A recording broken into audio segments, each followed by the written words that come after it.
네, 고맙습니다.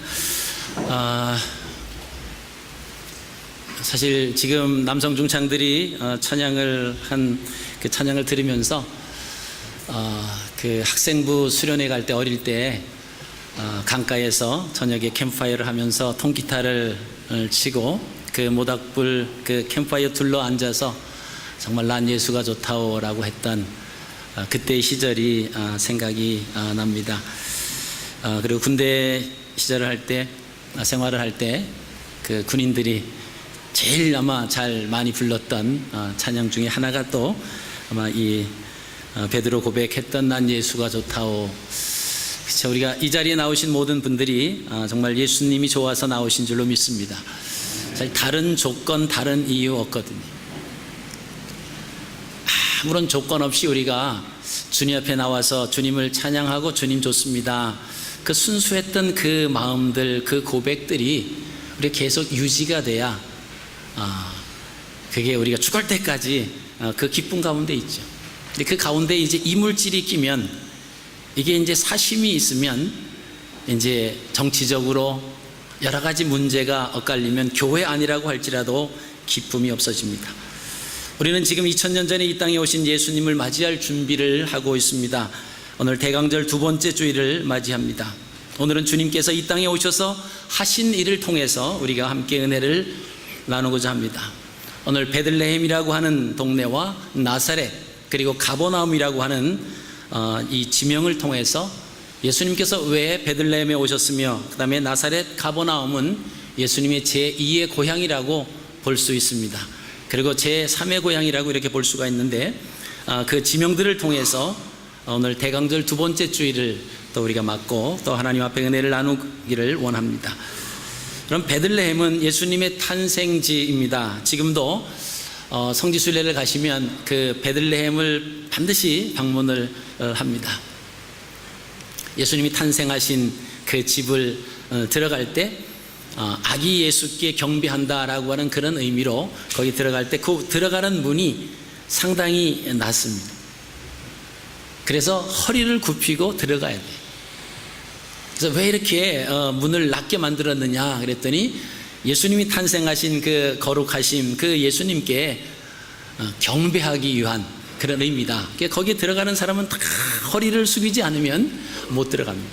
허리를 숙여서 들어가서 예수님이 탄생하신 그 장소라고 하는 그곳을 보고 또 함께 기도하고 나오곤 합니다. 이것은 미가 선지자의 예언의 성취입니다. 미가서 5장 2절에 바로 베들레헴에서 예수님이 탄생하신다라고 하는 말씀이 있습니다. 그 다음에 나사렛과 가버나움은 예수님의 제1고향, 2고향이라고 볼 수 있어요. 탄생은 베들레헴이 사셨지만 그 다음에 나사렛이라고 하는 그곳이 이제 제1고향이 되고 또 가버나움이라고 하는 곳에서 또 사역을 하셔서 우리가 흔히들 예수님의 1고향, 2고향이다 이렇게 이야기를 합니다. 예수님께서 이 땅에서 오셔서 어떠한 사역을 행하셨는가라고 하는 것이 우리가 나사렛에서 행하신 일들 그리고 가버나움에서 사역하셨던 그 일들을 우리가 통해서 은혜를 나누고자 합니다. 먼저 예수님은 베들레헴에서 출생을 하셨습니다. 헤롯 왕 때 예수님은 유대 베들레헴에서 탄생을 하십니다. 이 탄생지 베들레헴이 예수님이 누구신가라고 하는 것이 거기에 나와 있습니다. 먼저 유대 베들레헴에서 탄생하셨다라고 하는 것입니다. 자, 유대라고 하는 것은 그 의미는 찬송이라고 하는 뜻입니다. 찬송. 그리고 베들레헴이라고 하는 것은 우리가 잘 아시는 것처럼 빵집이다. 우리나라 말로 하면 떡집이다. 이렇게 표현을 할 수가 있습니다. 그 사람들은 주식이 빵이기 때문에 우리나라로 말하면 이제 밥 이렇게 표현을 또 할 수가 있겠습니다. 이 베들레헴이 빵이든 떡이든 밥이든 국수이든 사람이 살아가는 생명을 연장하는 생명을 보존하는 양식이다라고 하는 의미가 바로 베들레헴이다라고 하는 것입니다. 그래서 베들레헴 이 지명이 주는 의미는 예수 그리스도는 영원히 찬송받기에 합당하신 하나님이시며 우리에게 영원한 생명을 주시는 분이십니다 라고 하는 고백이에요. 그래서 우리가 찬송받기에 합당하신 주님이라고 그런 찬양하는 것은 예수님께서 유대 베들레헴에서 탄생하셨다라고 하는 그 가운데서 의미를 찾을 수가 있습니다.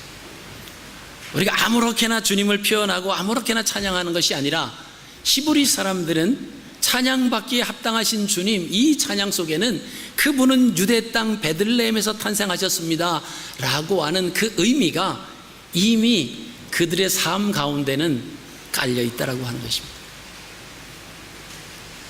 근데 그 사실을 모르면서 하면 그냥 찬송받기에 합당하신 주님, 그냥 그것 밖에는 우리가 의미를 찾을 수 없다라고 하는 것입니다. 요한복음 6장 35절에는 주님께서 이렇게 말씀하십니다. 내가 곧 생명의 떡이니 내게 오는 자는 결코 줄이지 아니할 터이요 나를 믿는 자는 영원히 목마르지 아니하리라.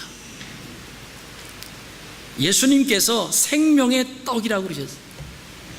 그래서 내게 오는 자는 영원히 목마르지 아니할 것이고 결코 줄이지 않을 것이다. 이게 유대 땅 베들레헴에 오신 그 예수님이라고 하는 것입니다. 여러분, 동방 박사들이 예수님께서 예수님 앞에 다녀갑니다. 그 이후에 주의 사자가 나타납니다. 그리고 헤롯 왕이 아기를 죽이려고 하니까 이 아이를 데리고 피하라고 하는 정보를 받습니다. 그 밤에 요셉과 마리아가 아기와 함께 애굽으로 피신을 합니다. 베들레헴에서 애굽까지의 거리입니다. 오늘날로 보면 이스라엘의 공항인 텔아비브, 그 공항에서 비행기로 1시간 정도 가야만 애굽 카이로에 도착을 합니다. 그 당시는 비행기가 있을 리 만무입니다. 걸어가야 하는 그런 상황인데 보통 정상적인 사람이 걸어가면 그 거리는 한 40일 정도 걸립니다.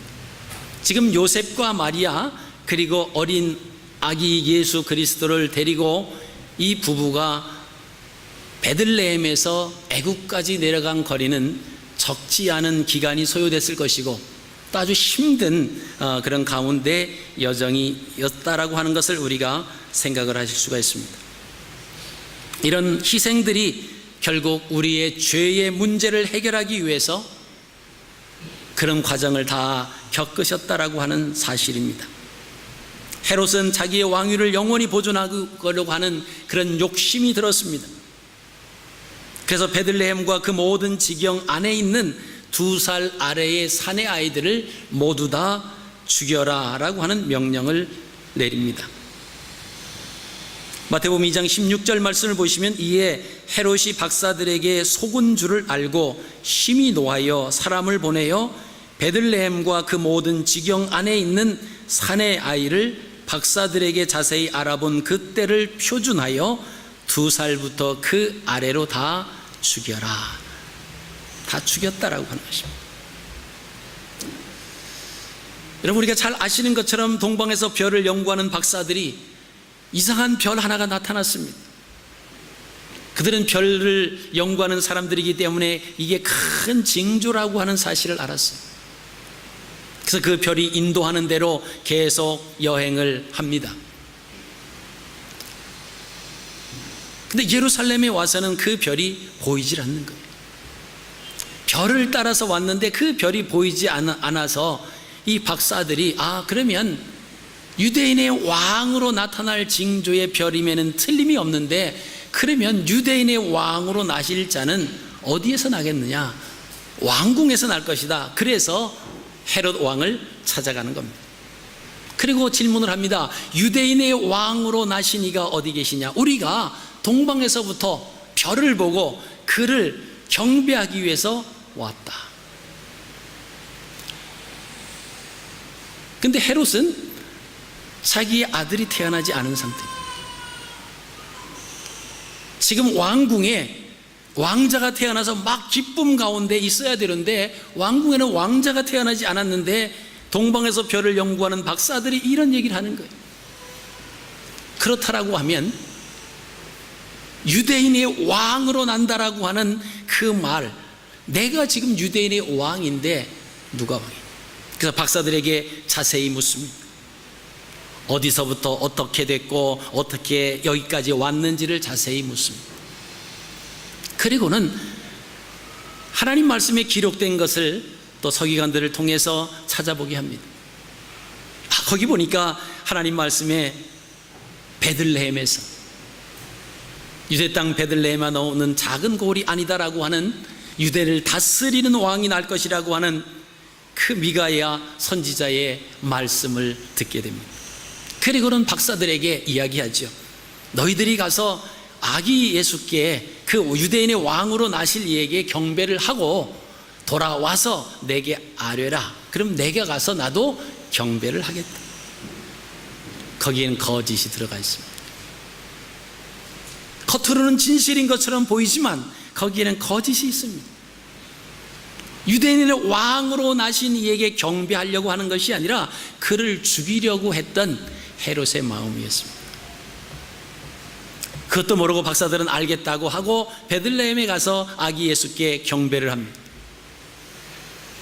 근데 주의 사자가 현몽하여 그 박사들에게 이르기를 헤로데로 돌아가지 말라고 하는 지시를 받고 다른 길로 해서 자기네 있는 곳으로 갔습니다. 그래서 마태복음 2장 16절에 이에 헤롯이 기다려도 안 오니까 박사들에게 속은 줄을 알고 심히 노해서 그 베들레헴과 그 모든 지경 안에 있는 산의 아이들을 2살 이하의 모든 아이들을 다 죽입니다.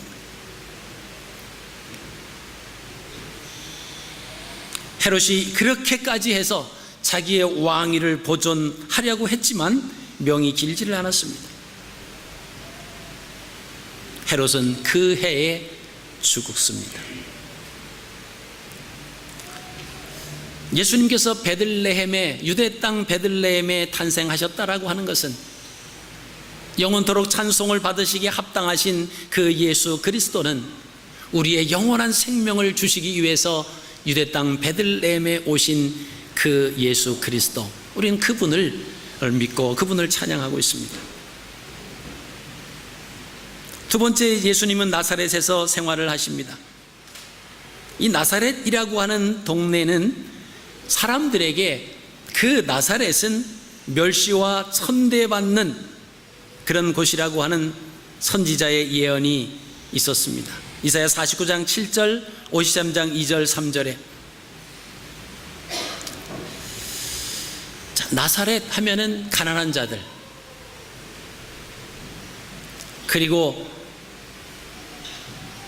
뛰어난 사람, 고관들이 한 번도 나오지 않았던 그 동네가 나사렛이라고 하는 동네입니다. 예수님께서 이 나사렛이라고 하는 곳에 가셔서 생활을 하십니다. 그러니까 예수님의 또 하나의 고향이 됩니다. 헤롯이 죽은 이후에 예수님께서 애굽에서 나사렛으로 오십니다. 그래서 그 예수님은 나사렛에서 나이가 30세 될 때까지 나사렛 동네에서 머무셨습니다. 그 예루살렘에서 북쪽으로 약 91km 떨어진 곳에 있고요, 갈릴리 바다에서 서남쪽으로 약 19km, 가나에서 약 13km 떨어져 있는 그 지역 나사렛 동네가 있습니다. 역시 성지순례를 가시면은 이 나사렛 동네 빼놓을 수 없습니다. 예수님이 나사렛 사람이라고 하는 부른 이유가 있습니다. 그래서 나사렛 예수다, 우리가 나사렛 예수다 이렇게 부릅니다. 그것은 예수님께서 이 땅에 오셔서 그 나사렛에서 행하신 일들이 무엇일까라고 하는 거죠. 원래 나사렛이라고 하는 단어는 나자렌이라고 하는 그런 의미의 거룩이라고 하는 의미가 있습니다. 무엇을 거룩이라고 할까? 경건한 것, 구별된 것, 이것이 거룩입니다. 쉽게 말하면 하나님의 손에 의해서 사용되어지는 모든 것이 거룩한 겁니다. 그래서 교회 안에 있는 모든 물건들을 우리는 성물이라고 합니다. 거룩한 물건이라고 해요. 피아노가 여러분 집에 있으면 그냥 피아노입니다만은 피아노가 교회 안에 하나님 앞에 드려진 바 된 피아노라고 하면 그 피아노는 성물이에요. 그래서 교회 안에서 피아노를 개인 피아노처럼 연습을 한다든가 장난을 한다든가 그럴 수 없다라고 하는 것입니다. 왜요? 하나님 앞에 드려진 거룩한 것 때문에 그렇습니다. 우리가 하나님의 사람이 됐고 하나님의 백성이 됐습니다. 하나님과 연관이 되어 있다라고 하는 것은 거룩한 존재입니다. 그래서 우리를 가리켜서 성도라, 거룩한 무리다, 이렇게 우리가 일컫고 있습니다. 여러분, 죄로부터, 악으로부터 구별된 삶을 살려면 우리가 어떻게 살아야 될까라고 하는 것입니다. 성경은 이렇게 대답을 합니다. 디모데전서 4장 5절에 말씀과 기도로 거룩하여진다, 이렇게 말씀하고 있습니다. 내가 하나님의 사람으로 구별된 삶을 살려면 어떠한 삶을 살아야 되는가라고 하는 것입니다. 디모데전서는 그 답을 주고 있습니다. 말씀과 기도로 거룩하여진다. 여기 말씀과 기도로, 로라고 하는 단어는 수단, 목적, 전치사입니다. 다시 말씀드리면 이 단어를 사용했다라고 하는 것은 경건하게 살고 구별된 삶을 살려면 기도와 말씀 이외에는 그 어떤 다른 방법이 없다라고 하는 거예요. 그러면 우리를 가리켜서 하나님의 자녀, 성도, 구별된 사람이라고 했을 때 성도의 삶을 유지하려면 어떻게 해야 됩니까? 하나님 말씀과 기도로 되지 않으면 성도가 될 수 없다라고 하는 거예요. 예배나 한번 참석하는 걸로 성도가 될 수 없습니다. 교회 와서 열심히 봉사하는 것으로 성도가 될 수 없습니다. 말씀과 기도로 거룩하여진다고 그랬습니다. 일주일 내내 성경 한 말씀도 안 본다, 기도도 하나도 안 한다, 성도가 아닙니다. 네, 그것은 디모데전서 4장 5절에 분명히 말씀하고 있습니다. 많은 사람들은 하나님의 말씀을 부인하려고 합니다. 여러분, 창세기 1장 1절에 태초에 하나님이 천지를 창조하셨다고 말씀하십니다. 그 말씀을 내가 못 믿으면, 못 믿는 사람은 하나님의 자녀가, 성도가 될 수가 없습니다. 우리는 하나님의 말씀을 믿지 못하면서도 성도인 척하고 있습니다. 교인인 척하고 있습니다. 아니다라고 하는 거예요. 속이지 말라라고 하는 것이죠. 자, 우리가 거룩하여지기 위해서는 말씀과 기도로 거룩하여질 그 한 방법밖에 없습니다. 구별을 하려면 하나로는 불가능합니다. 두 가지 이상 있어야지 이것이 비교가 되고 이것이 서로 구별이 되죠. 자, 선한 것과 악한 것이 있어야 서로 구별이 됩니다. 요한복음 1장 46절을 말씀을 보시면, 자, 나사렛과 무엇이 연결되었는지 보시면요, 나다나엘이 가로되 나사렛에서 무슨 선한 것이 나겠느냐, 이 말을 합니다. 자, 멸시, 경멸의 뜻으로 지금까지 선한 것이 하나도 없던 그 곳에서 무슨 선한 것이 났겠느냐. 그런데 그 곳에서 예수님이 오셨다라고 하는 것입니다. 다시 말씀을 드리면 예수님께서 그 땅에 거하심으로, 예수님께서 그 땅을 만지심으로 선한 것이 되었다. 멸시받고 경히 여겨졌던 그 나사렛이라고 하는 동네가 나다나엘이 고백한 것처럼 나사렛에서 무슨 선한 것이 날 수 있겠느냐. 근데 그곳에서 예수님이 그곳에서 활동하시고 나서는 그곳이 선한 것으로 바뀌었다라고 하는 것입니다. 여러분, 세상은 악이 강한 영향을 끼칩니다. 악이 지배하는 세상은 배운 자, 가진 자, 권력자 중심입니다. 이런 자의 목소리가 커지는 것 같고 힘이 있고 영향력을 발휘합니다. 그러나 하나님 교회에서는 그렇지 않습니다.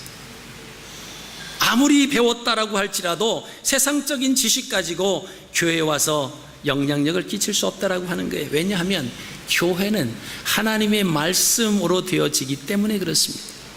교회는 기도함으로 영적인 그 능력을 받기 때문에 그렇습니다. 세상에는 속이고 권모와 술수로 얼마든지 사람을 이용할 수 있습니다. 그러나 하나님의 교회에서는 하나님의 교회의 주인은 예수 그리스도이시기 때문에 교회를 흔들 수 없다라고 하는 것입니다. 여러분, 옛날 사대부에 힘이 있었던 것은 권력을 가졌기 때문이 아닙니다. 그들이 글을 알고 있었기 때문에 그렇습니다. 세종대왕이 한글을 만들 때 이 사대부들이 목숨을 걸고 반대를 한 이유가 바로 이것입니다.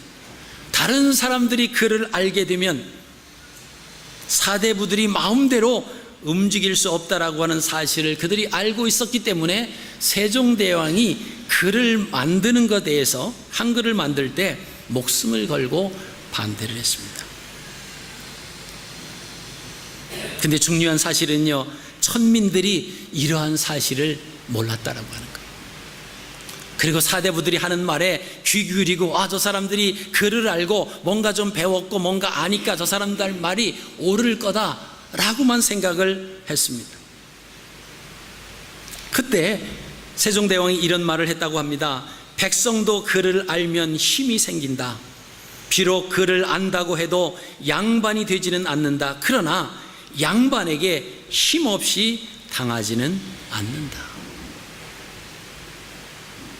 여러분, 우리가 하나님의 말씀을 모르면 엉뚱한 사람들한테 당할 수 있습니다. 세상적인 이단 사설에 우리가 끌려갈 수 있습니다. 달콤한 말로 속삭이거든요.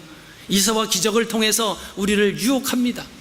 주님께서 분명히 말씀하셨어요. 마지막 때가 되면 적 그리스도가 나타나서 너희에게 이사와 기적을 통해서 너희를 유혹할 것이다. 예수가 들에 있다 산에 있다라고 할지라도 너희는 그리로 가지 말라고 말씀을 하십니다.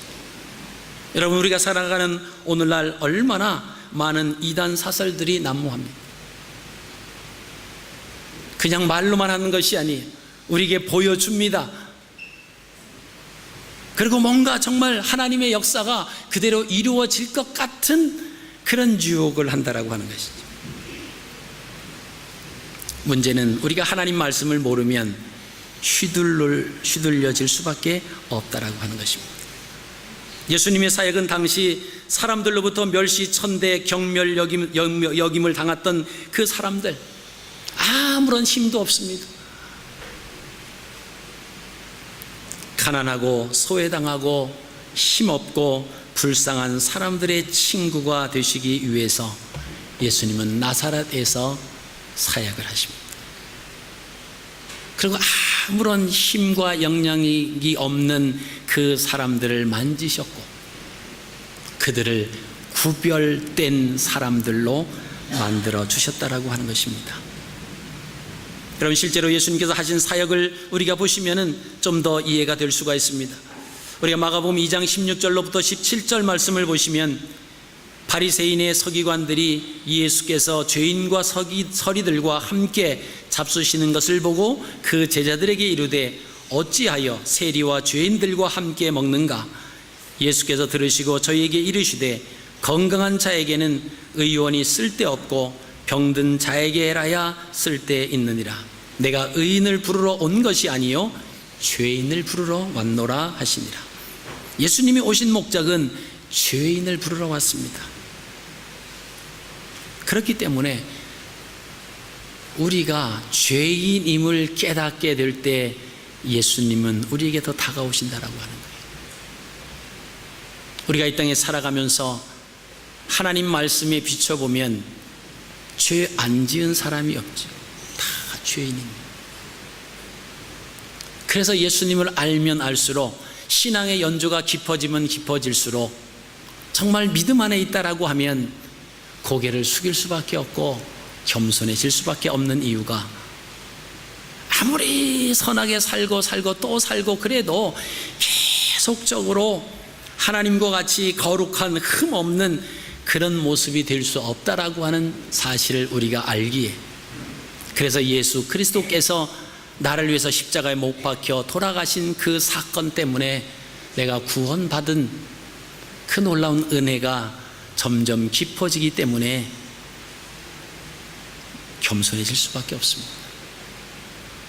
그리고 주님 앞에 그 십자가를 생각하면 마음이 뭉클하지.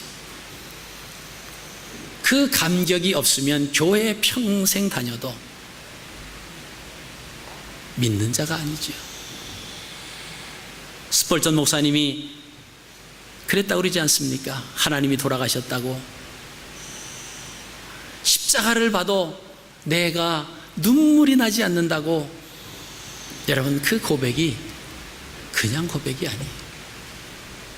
우리의 마음이 강팍해지면요, 하나님의 사랑이 내 마음속에 절절히 넘치지를 못합니다. 교회에 와서 하나님 말씀을 통해서 내가 죄 사함을 받고 그 말씀으로 영적 거울이 되어서 내 자신을 비춰줘야 되는데, 그게 없으면 비춰지지 않습니다. 말씀이 말씀으로 들어오지 않아요. 그러니까 하나님 말씀을 읽지도 못하고 듣지도 못하고 그러죠. 예수님이 오신 목적은 분명히 죄인을 부르러 왔다고 말씀하십니다. 마가복음 10장 45절로부터 50절입니다. 저희가 여리고에 이르렀더니 예수께서 제자들과 허다한 무리와 함께 여리고에서 나가실 때에 디메오의 아들인 소경 거지 바디메오가 길가에 앉았다가 나사렛 예수시란 말을 듣고 소리질러 가로되 다윗의 자손 예수여 나를 불쌍히 여기소서 하거늘 많은 사람이 꾸짖어 잠잠하라 하되 그가 더욱 심히 소리질러 가로되 다윗의 자손이여 나를 불쌍히 여기소서 하는지라.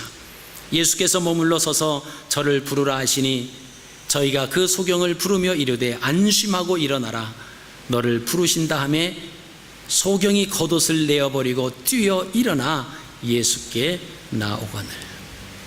소경 거지 바디메오가 길가에 앉았다가 무슨 소리를 들었습니까? 나사렛 예수라고 하는 소리를 들었다라고 하는 거예요. 여러분, 바디메오는 나사렛 예수라고 하는 분이 어떤 분으로 알고 있었는가라고 하면 자신과 같은 사람, 힘없고 병들고 가진 것 없는 자의 소리를 들어주시는 분으로 알았다라고 하는 거예요. 그래서 나사렛 예수시란 말씀을 듣고 그분이면 나를 이해해주고 나의 사정을 들어주실 분이다라고 하는 그 확신에 차서 소리 질러서 다윗의 자손 예수여 하고 불렀습니다. 여러분, 다윗의 자손이라고 하는 것은 이사야 선지자의 말한 이사야 35장 5절 6절입니다. 그때의 소경의 눈이 밝을 것이며 귀머거리의 귀가 열릴 것이며 그때의 저는 자는 사슴같이 뛸 것이며 벙어리의 혀는 노래하리니 이는 광야에서 물이 솟겠고 사막에서 시내가 흐를 것입니다. 이 바디메오가 나사렛 예수라고 하는 그 소식을 듣고는 다윗의 자손 예수여 이렇게 소리 지릅니다. 지난 시간에 우리가 메시아로 오실 분들의 조건, 그분의 조건을 우리가 함께 생각을 했습니다. 다윗의 가문에서 와야 된다라고 하는 것이죠. 이 바디메오는 다윗의 자손 예수여, 그 메시아가 오시면 나와 같이 소외받고 힘없는 이 사람들을 풀어주시고 해방시켜주시고 보게 하시고 사정을 들어주실 그분으로 믿었다라고 하는 것입니다. 사도행전 3장 6절입니다. 베드로가 가로되 은과 금은 내게 없거니와 내게 있는 것으로 내게 주노니 곧 나사렛 예수 그리스도의 이름으로 걸으라 하고, 성전 미문에 앉아 구걸하던 안전뱅이가 베드로와 요한을 바라보면서 무언가 좀 주기를 원했습니다. 그때 나를 바라보라 그렇게 말하고는 내게 은과 금은 없거니와 내게 있는 것으로 내게 주노니 곧 나사렛 예수 그리스도의 이름으로 일어나 걸으라.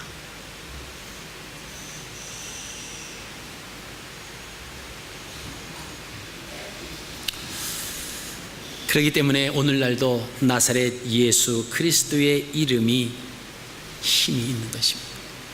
우리가 나사렛 예수 그리스도의 이름을 부르는 거예요. 우리가 가난한 가운데 처해 있고 질병 가운데 놓여 있을 수 있습니다. 그리고 연약한 가운데, 소외된 가운데 놓여 있을 수 있습니다. 그럴 때 우리는 어떻게 생각하십니까? 세상을 원망하고 사회적 구조를 탓하고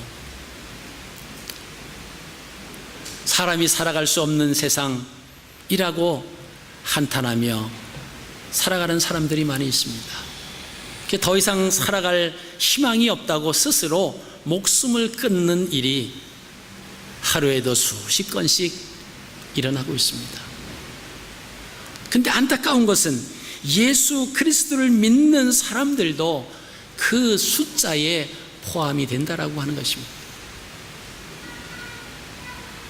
다윗의 자손으로 오신 나사렛 예수 그리스도, 소외되고 병들고 가난하고 헐벗은 사람들에게 찾아오셔서 그들의 친구가 되어주시고 그들의 힘이 되어주시고 그들로 하여금 보게 하시고 저는 자들로 하여금 기쁘게 뛰어다닐 수 있게 하신다라고 하는 그 나사렛 예수 그리스도, 상황을 바꿔주실 수 있는 그분을 믿는 믿음이 없기 때문에 우리는 세상 사람들과 동일하게 목숨을 끊고 좌절하고 절망하고 원망하는 가운데 놓여져 있을 수 있다라고 하는 것입니다. 여러분, 2000년 전 우리의 모든 것을 위해서 이 땅에 오신 예수 그리스도, 여러분 그분을 우리가 기다리십시오. 그리고 바디메오가 나사렛 예수 그리스도, 다윗의 자손 예수여 라고 부른 것처럼 여러분이 처해져 있는 그 상황 속에서 다른 곳에서 방법을 찾으려고 하지 마시고요, 원망하지 마시고 불평하지 마시고 예수님의 이름을 부르시기를 바랍니다. 그분이 해결이십니다. 그분을 온전히 만나야 여러분들의 고통이 해결이 될 줄로 믿습니다. 여러분들의 질병이 해결을 받고요, 여러분들의 가난에서 벗어날 수 있습니다. 아무리 돈을 벌어서 쌓은다고 생각해 보십시오. 학계 선지자가 얘기합니다. 돈을 벌어서 전대에 넣는데 그 전대가 구멍 뚫어진 전대가 된다. 우리나라 속담에 밑 빠진 독에 물 붓기라고 하는 그런 속담이 있는 것처럼 하나님께서 나가는 구멍을 막아주셔야만 여러분의 물질이 될 줄로 믿습니다. 하나님께서 여러분의 편이 되어 주실 수 있는 것가 무엇인가? 그것은 말씀과 기도로 거룩하여지는 것입니다. 그것 아니고는 안 된다라고 하는 것입니다. 마지막으로 예수님은 가버나움에서 생활을 하셨습니다. 예수님께서 고향 나사렛을 떠나서 생활하신 제2의 고향이라고도 볼 수가 있습니다. 자, 가버나움이라고 하는 곳은 그럼 어떤 의미가 있을까요? 한번 생각을 해보겠습니다. 가버라고 하는 의미는 마음이라고 하는 의미입니다. 나움이라고 하는 것은 위로라고 하는 거예요. 가버나움 하면은 위로하는 마음. 사람에게 적용한다라고 하면 가버나움 하면은 위로하는 마음. 지명으로 지역별로 적용한다라고 하면 위로하는 마을이라고 하는 뜻입니다. 예수님께서 이 가버나움에서 베드로와 안드레와 야고보와 요한, 마태 등의 제자를 부르십니다. 그리고 백부장의 하인, 베드로의 장모, 중풍병자 등 여러 가지 병을 고쳐주십니다. 그리고 그 가버나움에서 그 의미 그대로 예수님께서는 위로하는 마음을 보여주셨고 그 땅에 있던 사람들은 그 지역이 위로하는 마을이 되어 버렸다라고 하는 것입니다. 그 땅에 예수님이 가시지 아니었다라고 하면 그 사람들은 평생토록 갈릴리 바닷가에서 죽을 때까지 고기 잡으면서 살았을 것입니다. 그곳에 예수님이 가시지 아니했다라고 하면 백부장의 하인이 살아날 수가 없습니다. 베드로의 장모도 열병에 의해서 치료받을 수가 없었습니다. 중풍병자도 그가 침상을 들고 걸어갈 수 있는 사건이 없었다라고 하는 것입니다. 예수님이 이 땅에 오신 것은 우리를 위로하시기 위해서 오셨습니다. 상처받은 심령들, 주님께서는 오셔서 위로자로 오셨습니다. 2000년 전에 이 땅에 오신 주님을 우리가 대강절 두 번째 주간을 맞고 있습니다. 베들레헴과 나사렛과 가버나움의 지명을 통해서 우리는 그 주님이 누구이신지, 그리고 이 땅에서 어떠한 사역을 하셨는지, 그분은 우리 생명의 주인이십니다. 그리고 우리가 처해져 있는 곳에서 멸시와 천대를 받는 그 상황 속에서 아무도 응답해 주지 않는 그곳에서 주님은 그곳에 오셔서 거룩한 곳으로 구별해 주셨다라고 하는 것입니다. 우리의 전반적인 삶을 위로해 주시는 주님, 치유하시는 라파의 하나님, 이런 주님께 우리의 모든 문제를 아뢰는 한 주간이 되시고 주님 오심을 기다리는 저와 여러분이 되시기를 주님의 이름으로 축복합니다. 살아계신